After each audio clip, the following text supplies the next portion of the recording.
नमस्कार, मी अनिल जाधव. तुम्ही बघताय आपला अग्रवन. मागच्या आठवडाभरात काही शेतकऱ्यांच्या खात्यामध्ये पीक विम्याची भरपाई जमा व्हायला सुरुवात झाली आहे. परंतु सगळ्या शेतकऱ्यांच्या खात्यामध्ये ही भरपाई जमा झाली नाही. मग नेमकी भरपाई कशाची मिळते? जानेवारी महिन्यातच खरीपाची पीक विम्याची भरपाई मिळेल असं सांगितलं होतं. मग नेमकं ही भरपाई कुठं अडकली?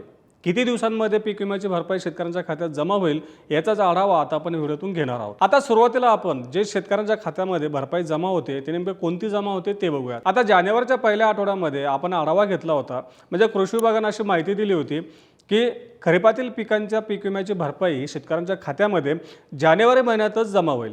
आता मागच्या आठवडाभरापासून काही जिल्ह्यांमध्ये शेतकऱ्यांच्या खात्यामध्ये पीक विमा जमा व्हायला सुरुवात झाला आहे. त्यामुळे शेतकऱ्यांचा समज असा झाला आहे की खरीपातील पीक विम्याची भरपाई शेतकऱ्यांच्या खात्यामध्ये जमा होते.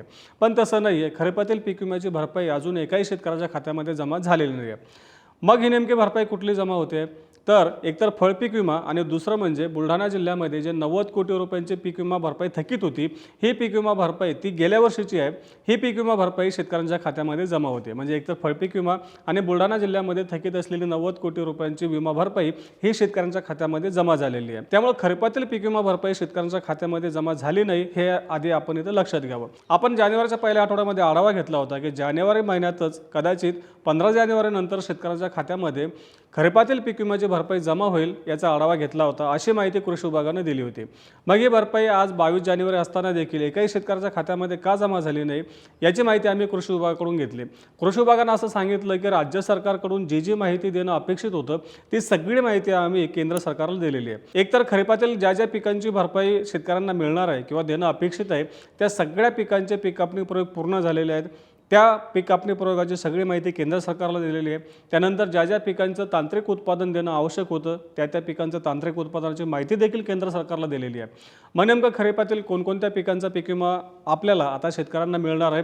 त्यामध्ये आपलं महत्त्वाचं पीक सोयाबीन आहे, त्यानंतर मूग आहे, उडीद आहे, बाजरी आहे, मका आहे. या पिकांची पीक विमा भरपाई त्याची प्रक्रिया आता सुरू झालेली आहे. म्हणजे त्याची माहिती अपडेट करणं सुरू होतं त्यावेळी कृषी विभागानं सांगितलं होतं. तूर आणि कापूस यांचे पीक विम्याची भरपाई कदाचित मार्च किंवा एप्रिल महिन्यामध्ये शेतकऱ्यांना मिळू शकते. कारण सध्या त्याचे पीक कापणी प्रयोगात एक तर काही पिकांचे पीक कापणी प्रयोग सुरू आहे आणि दुसरं म्हणजे तांत्रिक उत्पादनाची आकडेवारी देखील काढणं चालू आहे आणि त्याची माहिती एकत्रित संकलित करून त्यानंतर मार्च किंवा एप्रिल महिन्यामध्ये आपल्या शेतकऱ्यांना तूर आणि कापसाचा पीक विमा मिळणार आहे. मग आता जी खरीपातील पिकं की आपली सोयाबीन आहे, मका आहे, बाजरी आहे, मूग आहे, उडीद आहे, या सगळ्या पिकांची पीक विमा भरपाई नेमकी कुठं अडकली हा खरा मुद्दा आहे. तर कृषी विभागाने दिलेल्या माहितीनुसार केंद्र सरकारच्या पोर्टलवर काहीतरी समस्या आलेली आहे, प्रॉब्लेम आलेला आहे. त्यामुळं त्या समस्या निराकरण म्हणजे ती समस्या दूर करण्याचं काम चालू आहे. मग हे काम कधी पूर्ण होईल? म्हणजे ही समस्या दूर होऊन शेतकऱ्यांच्या खात्यामध्ये कधी पैसे जमा होतील याचा हा प्रश्न विचारल्यानंतर त्यानंतर असं उत्तर मिळालं की ही समस्या कधीही सुटू शकते. म्हणजे एक दिवसामध्ये सुटू शकते आणि कदाचित पुढच्या अर्धा दिवस देखील लागू शकतात असं उत्तर कृषी विभागाने दिलं.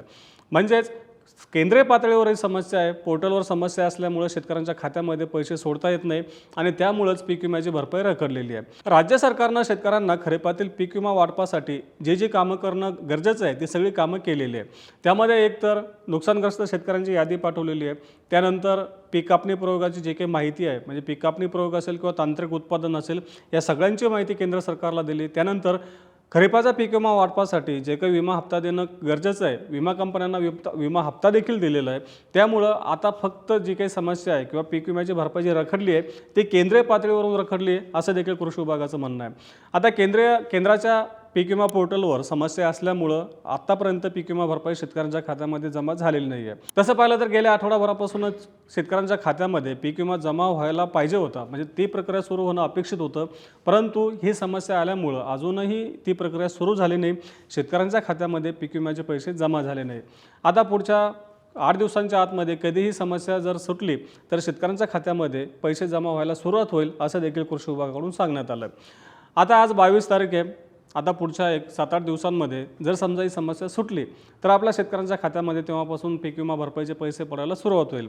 पण जर समजा ही समस्या सुटली नाही तर कदाचित फेब्रुवारी महिना देखील उजाडू शकतो अशी शंका देखील उपस्थित केली जाते. आता पीक विमा भरपाई नेमकी किती आली म्हणजे एकंदरीत आकडा किती आहे याची माहिती अजून देखील मिळालेली नाही आहे. परंतु यंदाची पीक विमा योजना ज्या पद्धतीने राज्य सरकार राबवते त्यानुसार गेल्या वर्षीच्या तुलनेमध्ये यंदाची पीक विमा भरपाई खूपच कमी असण्याची दाट शक्यता आहे. कदाचित यामुळेच पीक विमा भरपाईची रक्कम नेमकी किती आहे याची माहिती सरकारकडून दिली जात नाही आहे। आता शेतकऱ्यांच्या खात्यामध्ये जेव्हा ही रक्कम पडायला सुरुवात होईल त्यानंतर कदाचित त्याचा आकडा पुढे येऊ शकतो, परंतु दाट शक्यता अशी आहे की गेल्या वर्षीच्या तुलनेमध्ये यंदाच्या खरीपात मिळणारी पीक विमा भरपाई ही कमी असू शकते। त्याचं महत्त्वाचं कारण म्हणजे अनेक ट्रिगर पीक विमा योजनेतून यंदा काढून टाकलेले आहेत। केवळ पीक कापणी प्रयोगावर आधारित पीक विमा भरपाई आपल्या शेतकऱ्यांना दिली जाते आहे आणि आत्तापर्यंतचा पीक विमा योजनेचा असा इतिहास आहे, म्हणजे 2016 पासून जेव्हापासून सुधारित पीक विमा योजना लागू झाली तेव्हापासून आत्तापर्यंत पीक कापणी प्रयोग या ट्रिगरमधून सगळ्यात कमी भरपाई आत्तापर्यंत मिळत आलेली आहे। त्यामुळेच गेल्या वर्षीच्या तुलनेमध्ये यंदाची भरपाई कमीच मिळेल असा दावा अभ्यासक करतात। आता पुढच्या 8 दिवसांमध्ये ही समस्या सुटते का आणि जानेवारी महिन्यात खरंच आपल्या शेतकऱ्यांच्या खात्यामध्ये सांगितल्याप्रमाणे पीक विम्याची भरपाई जमा होते का ते देखील पाहावं लागेल। आता या पुढच्या टप्प्यामध्ये पीक विमा भरपाईच्या संदर्भात ज्या काही घडामोडी घडतील त्याचा आढावा आम्ही तुमच्यापर्यंत वेळोवेळी पोहोचतच राहू। त्यासाठी आपल्या ॲग्रोवनच्या चॅनल नक्की सबस्क्राईब करा आणि हा व्हिडिओ जास्तीत जास्त शेतकऱ्यांपर्यंत पोहोचवण्यासाठी लाईक आणि शेअर करायला विसरू नका।